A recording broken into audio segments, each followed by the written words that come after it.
ابن تدمر على المايك.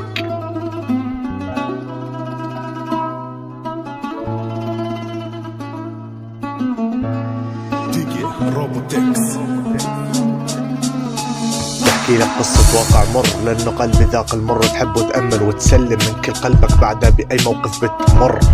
خلص تركنا ما بنكمل، حبنا صار منبع للشر. مو وعدتي مو حلفتي عن حبي لا ما تبعتي، بعدتي وسرقتي الضحكة غدرتي وكملت اللعبة. شو كان نيتك لما ارتبطنا عساس ولا شي بغر أو بغير أو بسير بحبنا ما فيه يغير؟ راح ذكرك بوعدك لما وعدتي إنه من بعدي لما توعدي. ما راح أوعدك بشي إلزم سكت رابك عيوني، تصيح الروح وقلبي يرجع على غيابك يا عيوني. بعد كل هالذكريات بعد كل حبنا اللي فات ما فيني أذكر الصدمة سهب خيانة قلبي فات. بعد حب 4 سنين كله راح بسكبة عين، عن بلاد تغربت صرت قلب حب اللي حبك بقلبي مات. بس بوعدك ما راح انسى اي شي من حبنا فات. قلبي مات واعلن وفاة، شرياني دار الذكريات، وقلبه صار سفك الدمار لحب الواح بالذكريات.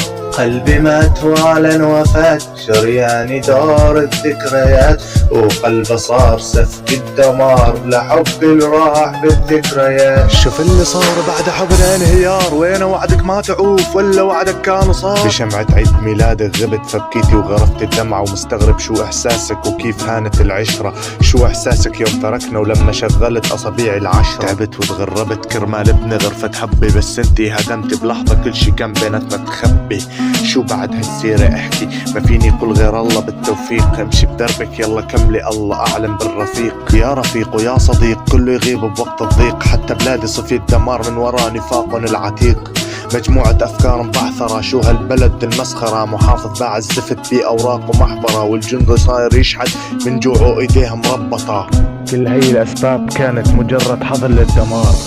قلبي مات واعلن وفاة، شرياني دار الذكريات، وقلبه صار سفك الدمار لحب الواح بالذكريات. قلبي مات واعلن وفاة، شرياني دار الذكريات، وقلبه صار سفك الدمار لحب الراح بالذكريات.